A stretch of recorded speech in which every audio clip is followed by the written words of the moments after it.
Hi students, good morning to all of you. कैसे हैं आप? आशा करता आप अच्छे होंगे और आपका पढ़ाई अच्छा से चल रहा होगा। तो आज हम लोग देखेंगे प्रोबेबिलिटी में हम लोग दो तीन चीज़ जो है, प्रोबेबिलिटी को बनाने से पहले आपको दो तीन चीज़ आपको जानना चाहिए कि प्रोबेबिलिटी होता क्या है, उसमें क्या कॉन्सेप्ट लगते हैं, वो सारे चीज़ें आपको जानना चाहिए। ठीक है, तो चलिए देखते हैं हम लोग वन बाय वन प्रोबेबिलिटी के लिए। तो क्या क्या क्वेश्चन है प्रोबेबिलिटी में आ सकता है और क्या क्वेश्चन इसका कॉन्सेप्चुअल होता है। क्लियर है? तो देखिए, फर्स्ट पॉइंट है प्रोबेबिलिटी के लिए कि आपका प्रोबेबिलिटी कभी भी 0 से लेकर 1 के बीच से ज़्यादा नहीं होना चाहिए। फर्स्ट पॉइंट मतलब मैक्सिमम 1 हो सकता है और मिनिमम 0 हो सकता है। इससे ज़्यादा भी नहीं, 1 से ज़्यादा भी नहीं होना चाहिए और 0 से कम भी नहीं होना चाहिए। पहला चीज़, जो 1 होता है इसे हम लोग बोलते हैं श्योर इवेंट। क्या बोलते हैं? श्योर इवेंट, या फिर इसी को बोलते हैं हम लोग सर्टेन इवेंट। क्या बोलते हैं? Certain event. ठीक है, और ये जो है जीरो को बोलते हैं हम लोग इम्पॉसिबल इवेंट। ठीक है, इम्पॉसिबल इवेंट। तो ये दो पॉइंट आपको याद होना चाहिए कि अगर 1 पूछ दिया प्रोबेबिलिटी में तो उसको बोलता है श्योर इवेंट या फिर सर्टेन इवेंट। अगर 0 पूछ दिया तो इसका नाम होता है इम्पॉसिबल इवेंट। क्लियर है? फर्स्ट पॉइंट है ये। दूसरा पॉइंट ये है इसका कि जो प्रोबेबिलिटी होता है वो कभी भी नेगेटिव में नहीं होता है। क्या होता है? कभी भी नेगेटिव नहीं होता है। ठीक है, यानी कभी भी माइनस में नहीं हो सकता है प्रोबेबिलिटी। दूसरा पॉइंट, अगर कोई भी ऑप्शन ऐसा आ जाए जो कि माइनस लगा हुआ है, -8 या माइनस पॉइंट समथिंग कुछ भी, तो वो उस ऑप्शन को आप एकदम जल्दी से जल्दी एलिमिनेट कर दीजिए। वो मतलब हो ही नहीं सकता, वो प्रोबेबिलिटी नहीं होगा। ठीक है, वो दूसरा पॉइंट है। तो ये दो पॉइंट है, मेजर पॉइंट है जो कि आपको प्रोबेबिलिटी में आना चाहिए। आई होप ये आपको आता भी होगा, अगर नहीं आता तो ये दोनों सीख लीजिए। ठीक है, थर्ड पॉइंट जो है इसका, आप इसको याद रख सकते हैं। तीसरा जो एक फार्मूला है, फार्मूला क्या होता है कि प्रोबेबिलिटी ई यानी और प्लस प्रोबेबिलिटी नॉट ई, ये जो ऊपर में डैश आ जाता है इसको बोलते हैं नॉट ई, इक्वल टू हमेशा 1 होता है। इस पर बहुत सारे प्रश्न आते हैं, बहुत सारे क्वेश्चंस आपको देखने को मिलता है क्वेश्चन एग्जाम में। तो P E plus P not E, इसको बोलते हैं हम लोग 1। ठीक है, ये फॉर्मूला है, ये आपको डायरेक्ट प्रश्न पूछता है, डायरेक्ट क्वेश्चन यहाँ से आता है।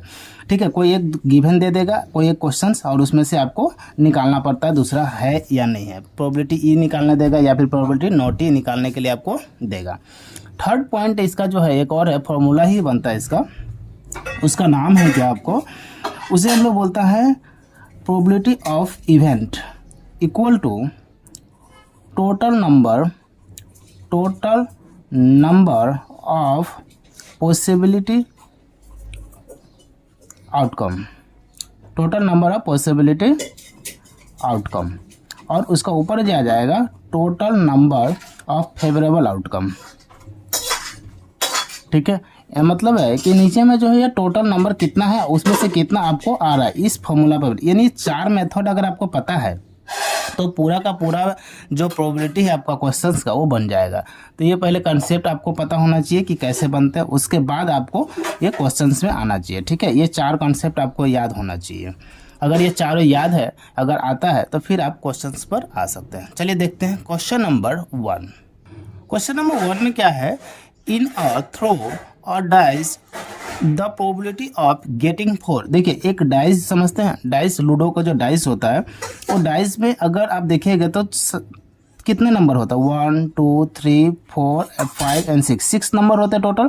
तो टोटल नंबर ऑफ प्रोबेबिलिटी कितना हो गया, 6, यानी टोटल काउंट करने पे कितना आ रहा है, 6। ओके, और पूछ रहा है इसमें से गेटिंग 4 आने के क्या प्रोबेबिलिटी है। तो ये 4 कितना टाइम्स है, पूरा 1 से लेकर 6 में कितना टाइम्स 4 है, 1 टाइम, यानी 4 आने के प्रोबेबिलिटी जो है वो 1 है। तो इसका जो आपका क्या निकालने दिया है, गेटिंग 4। तो गेटिंग 4 आने के लिए यहाँ सबसे क्या है, फॉर्मूला भी बताया था थोड़ा देर पहले कि नीचे क्या होता है, टोटल नंबर कितना 6 और उसका प्रोबेबिलिटी कितना है 1। तो इसका आंसर क्या हो जाएगा, 1/6। ऑप्शन हो जाएगा आपका डी। ठीक है, नेक्स्ट देखते हैं क्वेश्चन नंबर 2। क्वेश्चन नंबर 2 में देखिए क्या दिया क्वेश्चन नंबर 2 है कि a dice is thrown once the probability of getting a number less than 3 is तो यहाँ पर बोल रहा है कि एक डाइज है, मान लो 1 2 3, आपको पता है डाइज में कितना टोटल 6 नंबर होगा, तो टोटल नंबर 6 है। उसके बाद क्या बोल रहा है लेस देन 3, तो लेस देन 3 कितना है, 3 से पहले तो कितना है, लेस देन 3 है तो 1 और 2 है, लेस देन 3 1 और 2, तो टोटल नंबर कितना आ गया, यहाँ पर 2 आ गया। तो टोटल नंबर अब 2 आ गया, तो इसका प्रोबेबिलिटी क्या हो जाएगा, total number divided by possibility outcome, तो 2/6, ये मतलब 1/3, 1/3 मतलब ऑप्शन बी। ओके, नेक्स्ट देखते हैं question number 3। Next question is क्या दिया, क्वेश्चन नंबर 3। क्वेश्चन नंबर 3 में देखिए क्या दिया हुआ है, 2 coins are tossed, the probability of getting at most 1 head. देखिए जब 2 कॉइन्स रहे आपका, मान लेते हैं 2 कॉइन्स है, तो वो 2 कॉइन्स को अगर आप टॉस कीजिएगा तो क्या होगा, दोनों कॉइन्स एक साथ में हेड हेड आ सकता है, टेल टेल आ सकता है, ठीक है, फिर क्या हो सकता है, हेड और टेल आ सकता है, फिर टेल एंड हेड आ सकता है। या मतलब क्या है, कितना प्रोबेबिलिटी आ सकता है, 1 2 3 4, यानी 4 इसका टोटल नंबर ऑफ प्रोबेबिलिटी आ सकता है। लेकिन इसमें क्या निकालने दिया, सिर्फ एटलीस्ट 1 हेड आने का प्रोबेबिलिटी क्या है। जैसे देखिए यहाँ भी हेड आ रहा है, हेड हेड मीन्स एक हेड आ रहा है, यहाँ से देखिए हेड और टेल मतलब एक हेड आ रहा है, यहाँ पर टेल एंड हेड एक है, तो टोटल कितना आ रहा है 3। तो अभी हम लोग को पता है कि टोटल नंबर ऑफ प्रोबेबिलिटी कितना है 4, उसमें से कितना आ रहा है, तो 3, तो ये आंसर क्या हो जाएगा 3/4, ऑप्शन बी। क्लियर है, आई थिंक ये समझ में आ गया होगा। नेक्स्ट देखते हैं question number 4। Next question is question number 4। Question number 4 में क्या दिया, देखिए the probability of an event can not B, मतलब 4 ऑप्शन दिया है, इसमें से कौन है प्रोबेबिलिटी नहीं हो सकता है। तो मैंने आपको अभी थोड़ा देर पहले ही बताया था कि प्रोबेबिलिटी नहीं होने का क्या क्या चांसेस होता है। देखिए 0 से कम नहीं होना चाहिए, 1 से ज़्यादा नहीं होना चाहिए, उसके बाद नेगेटिव नहीं होना चाहिए, ठीक है। तो देखिए ऑप्शन क्या क्या दिया हुआ है, 0.3, तो ये हो सकता है प्रोबेबिलिटी, ध्यान रखना है कि नोट दिया हुआ है। ऑप्शन बी में क्या दिया 1/3, अगर 1/3 को आप अगर डिवाइड कीजिएगा तो यहाँ से निकलेगा 0.33, ठीक है, तो ये भी प्रोबेबिलिटी हो सकता है। ऑप्शन सी दिया हुआ है 33%, तो 33% को अगर आप इसको डिवाइड करने पर क्या निकलेगा 0.33, ठीक है, तो ये भी प्रोबेबिलिटी है। ऑप्शन डी में जो दिया हुआ है 7/6, 7/6 को अगर आप कीजिएगा, 6 से डिवाइड दीजिए, देखिए 7 को, तो 6 1 जा 6 और यहाँ से पॉइंट आ जाएगा, तो ये होगा 6 1 जा 7, तो 1 से ज़्यादा हो रहा है, 1.1 आ रहा है। इसका मतलब क्या है कि मैंने बोला था कि प्रोबेबिलिटी कभी भी हमेशा 0 से 1 के बीच में होना चाहिए, 1 से ज़्यादा नहीं हो सकता, लेकिन यहाँ 1 से ज़्यादा, तो आंसर क्या हो जाएगा 7/6, ऑप्शन डी, ठीक है। नेक्स्ट देखते हैं question number 5। Next question is question number 5। Question number 5 में क्या दिया, चलिए देख लेते हैं। क्वेश्चन नंबर 5 है, if the probability of winning a game is 0.4, मतलब विनिंग अ गेम मीन्स क्या, पीई का जो प्रोबेबिलिटी दिया हुआ वो दिया हुआ है 0.4, ठीक है, 0.5। द प्रोबेबिलिटी ऑफ लूजिंग का मतलब क्या होता है, लूजिंग का मतलब होता है पी नॉट ई या फिर पी नॉट ई, इसी को बताओ लूजिंग, इसका निकलते ये फार्मूला आपको पता होना चाहिए, P E plus P not E equal to 1। तो पी ई का वैल्यू कितना दिया 0.404 है, तो यहाँ पर 0 आप लगा सकते हैं, ठीक है, इस चीज़ों को समझिएगा। और P not E equal to 1, तो पी नॉट ई मतलब इक्वल टू क्या आ जाएगा 1 माइनस 0.40, तो ये यहाँ से देखिए कभी भी ये 2 0 है, इसका मतलब पॉइंट के बाद 2 0 लगा दीजिए, और 0.40, तो यहाँ से क्या आ जाएगा 60, तो यहाँ पर पी नॉट ई का जो वैल्यू है वो क्या आ जाएगा 0.60, ठीक है, या फिर इसी को बोल सकते हैं हम लोग 0.6, कुछ भी बोल दे ये, क्योंकि पॉइंट के बाद जो है ये कितना भी 0 लगाए उससे कोई फर्क नहीं पड़ने वाला, ठीक है। तो ऑप्शन इसका क्या हो जाएगा, ये ऑप्शन बी हो जाएगा, ठीक है। नेक्स्ट देखते हैं question number 6। Next question is question number क्या हो जाएगा, क्वेश्चन नंबर 6 हो जाएगा। क्वेश्चन नंबर 6 में देखिए क्या दिया हुआ कि विच of the following is a probability of an event. देखिए 4 ऑप्शन दिया, उसमें से कौन सा प्रोबेबिलिटी हो, क्या बोला which one of the probability, not नहीं दिया, सिर्फ बोला इस पर कौन हो सकता है, ठीक है। तो ऑप्शन ए में है 1.45, तो ये तो हो ही नहीं सकता, 1 से ज़्यादा है। ऑप्शन बी में क्या है 0.8, तो ये क्या हो सकता है 0.8 वाला आंसर हो सकता है, क्यों, क्योंकि 0.8 क्या है 1 0 और 1 के बीच में, तो हमेशा प्रोबेबिलिटी 1 और 0 के बीच में होता है, और 0 या ये भी हो सकता है और ये भी हो सकता है। ऑप्शन सी में क्या दिया 2/3, एक सेकेंड, यहाँ पर जो ऑप्शन जो गलत दे दिया हुआ 2/3, ये भी ये प्रोबेबिलिटी के अंदर आ जाता है, ठीक है। और ऑप्शन डी है 3/2, तो ये यहाँ पर समझिएगा, ये अगर ये माइनस में है, मान लेते ये माइनस में दिया हुआ है, तो ये वाला नहीं कर सकते, तब ये आंसर हो जाएगा ऑप्शन सी। वाई? क्योंकि माइनस में अगर इसमें है तो ऑप्शन माइनस में कभी भी क्या होता है, प्रोबेबिलिटी नहीं होता, तो ऑप्शन सी इसका करेक्ट हो जाएगा। क्यों? क्योंकि 3 से 2 में अगर डिवाइड दीजिएगा तो 0.66 निकलेगा, तो ये आपका आंसर होगा। अगर ये माइनस नहीं होता तो 2 जगह आंसर हो जाता, 2 बार आंसर होता, बट यहाँ पर माइनस है, इसीलिए आंसर क्या हो जाएगा, ऑप्शन सी। क्लियर है? 2/3। नेक्स्ट देखते हैं, ये नहीं होगा क्योंकि वो 2 से ज़्यादा हो जा रहा है, 1 से ज़्यादा हो रहा है। नेक्स्ट देखते हैं question number 7। Next question is question number 7। Question number 7 में क्या दिया हुआ है, for an event E the value of P E is dash than 1 and dash than 0। तो यहाँ पर देखिए क्या क्या ऑप्शन हो सकता है कि डैश देन 0, तो यहाँ पर हो जाएगा स्मॉलर देन, स्मॉलर क्या हो जाएगा, smaller than, first number smaller than हो जाएगा, और सेकेंड में क्या हो जाएगा आपका ग्रेटर देन 0, ग्रेटर देन 0, ठीक है, और ये स्मॉलर देन 1, 1 से छोटा होना चाहिए, 0 से बड़ा होना चाहिए, ठीक है। नेक्स्ट देखते हैं question number 8। Next question is question number क्या हो जाएगा, क्वेश्चन नंबर 8। क्वेश्चन नंबर 8 में देख लेते हैं क्या दिया हुआ है। तो क्वेश्चन नंबर 8 है, if for any event E P E का वैल्यू देखिए दिया हुआ है, पीई का वैल्यू है 0.01, तो हमसे निकालने दिया है क्या, पी नॉट ई का वैल्यू हमसे फाइंड आउट करने के लिए बोला। तो देखिए पी नॉट ई का फॉर्मूला क्या होता है आपको पता होना चाहिए, अभी भी क्वेश्चन हम लोग किए भी है, P E plus P not E equal to 1। तो पीई का वैल्यू कितना है 0.01 plus P not E equal to 1, तो P E not E equal to 1 minus 0.01। तो यहाँ से माइनस कैसे करना, तो जितना नंबर्स रहे उतना जीरो यहाँ दे दीजिए, 2 नंबर 2 जीरो, 0.01, तो माइनस करने पे कितना आ जाएगा 99.0, तो 0.99, तो पी नॉट ई इक्वल टू 0.99, आंसर यही हो जाएगा, ठीक है। नेक्स्ट देखते हैं question number 9। Next question is question number 9। Question number 9 में क्या दिया है, चलिए देख लेते हैं।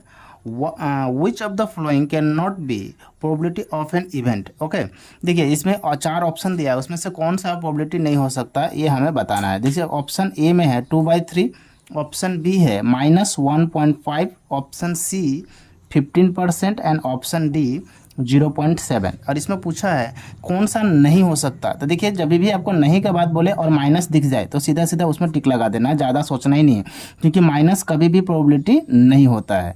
और साथ में आपको ये भी याद रखना है कि 1 से ज़्यादा भी नहीं हो सकता, 0 से कम भी नहीं हो सकता है। लेकिन अगर कुछ नहीं आता तो आप देख लीजिए कि माइनस जिसमें रहे वो प्रोबेबिलिटी कभी भी नहीं होगा। ओके, तो ऑप्शन बी हो जाएगा इसका। 15% का क्या मतलब होता है 15/100, तो ये हो जाएगा 0.15। तो इसके लिए देख के टेंशन नहीं लेना है कि 15% क्या है। ओके, और 2/3 मतलब 0.66, तो ये भी प्रोबेबिलिटी के अंदर ही है, और 0 से भी प्रोबेबिलिटी है, तो नहीं होने का चांस क्या है, एक तो 1.5 1 से ज़्यादा है ये भी है, और साथ में माइनस भी है, तो ये दोनों ही केस में ये नहीं होगा। ओके, नेक्स्ट देखते हैं क्वेश्चन नंबर 10।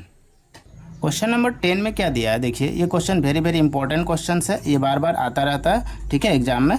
तो ये क्वेश्चंस को आप अच्छे से देखिए। दिया है if P probability of event जो दिया हुआ वो 0.05 दिया, ये बहुत बार क्वेश्चन आया हुआ। और प्रोबेबिलिटी ऑफ नॉट ई का बात कर रहा है, नॉट ई और नॉट ई एक ही साथ है, ठीक है, नॉट ई रहे या फिर ई का ऊपर भी रहे तो दोनों का मतलब सेम ही है, ठीक है। नॉट ई का वैल्यू निकालना, तो इसका फॉर्मूला ही हम लोग को बार बार मैं लिख देता हूँ, P E plus P not E, ठीक है, ये दोनों ही इसका मतलब होता है 1, तो इसका वैल्यू कितना दिया 0.05 plus P not E equal to 1। तो यहाँ से देख लेते हैं, ये इसको इस साइड लेकर आएंगे तो क्या हो जाएगा P not E equal to 1 minus 0.5। तो यहाँ से देख लेते हैं कितना आ जाएगा 0.5, अगर 1 पॉइंट यहाँ से अगर ऐसा कभी भी ऐसा प्रश्न आ जाए तो यहाँ से आपको करना है 0.00 माइनस 0.05, ठीक है, तो कितना आ जाएगा 95, ठीक है, 0 पॉइंट कितना आ जाएगा तो 95 आ जाएगा 0.95। तो इसका आ जाएगा पी नॉट ई का जो वैल्यू है तो क्या आ जाएगा 0.95, ठीक है। नेक्स्ट देखते हैं इसका क्वेश्चन नंबर 11। क्वेश्चन नंबर 11 में क्या दिया हुआ, चलिए देख लेते हैं। क्वेश्चन नंबर 11 में दिया हुआ है आपका कि if is given that in a group of 3 students the probability of 2 students not having the same birthday is 0.992, what is the probability that two student have the same birthday. देखिए note है यहाँ पर, जब भी note और एक में रहेगा नोट इवेंट और एक रहेगा इवेंट, तो जब भी नोट इवेंट रहे तो पी के ऊपर में ई के ऊपर में एक डैश दे दीजिए, वो नोट इवेंट का सिंबल होता है। ठीक है, ये चीज़ों को समझिएगा। तो पी नोट इवेंट का जो सिंबल दिया वो कितना दिया हुआ है 0.992। ध्यान से समझिएगा चीज़ों को। तो हमसे निकालना है होने का चांसेस क्या है, तो प्रोबेबिलिटी ऑफ इवेंट क्या हो सकता है। तो आपको फॉर्मूला याद होना चाहिए, है ना। क्या क्या फॉर्मूला होता है यहाँ पर मैं दिखाता हूँ।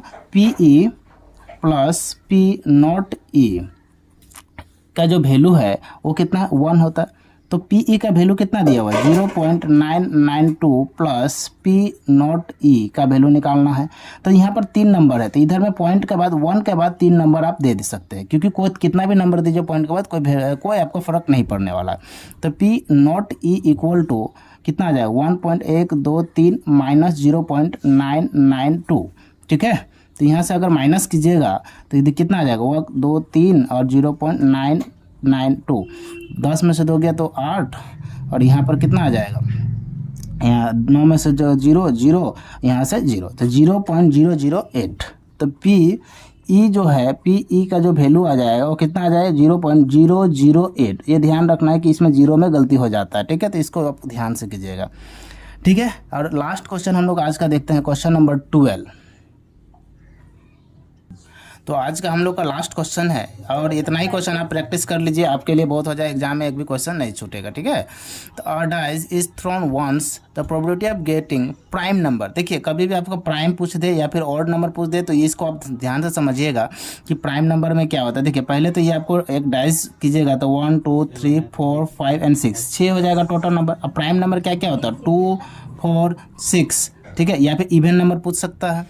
ठीक है, सॉरी मैंने इवन नंबर का बता दिया। अगर आपका इवन नंबर ऐसा आ जाए तो ये हो जाता है 2 3 2 4 एंड 6। ठीक है, अगर आपसे प्राइम नंबर पूछ दे तो प्राइम नंबर का मतलब होता है आपका जिसका HCF 1 हो, या फिर ऐसा ही बोल सकता है प्राइम नंबर में जिसका फैक्टर 2 हो, या तो खुद से, जैसे कि 2 का कितना फैक्टर होता है 2 होता है 1 एंड खुद है 2 1 जा 2, तो जिसका फैक्टर 1 हो और वो स्वयं हो उसको बोलते हैं हम लोग प्राइम नंबर। ठीक है, तो इसमें अगर इसका प्राइम नंबर पूछ दे 1 2 3 4 5 एंड 6, तो प्राइम नंबर में क्या क्या आ जाएगा 2 आ जाएगा, 3 आ जाएगा, 5 आ जाएगा, फिर भी ये 3 आ रहा है टोटल, तो यहाँ पर इसका क्या आंसर आ जाएगा 3/6 यानी 1/2 आ जाएगा। बट इसका अगर तो आपसे इवन पूछ दे तो 2 4 6 आएगा, ऑड पूछ दे तो 3 1 3 5 आ जाएगा। ओके, तो इसका आंसर क्या आ जाएगा 1/2।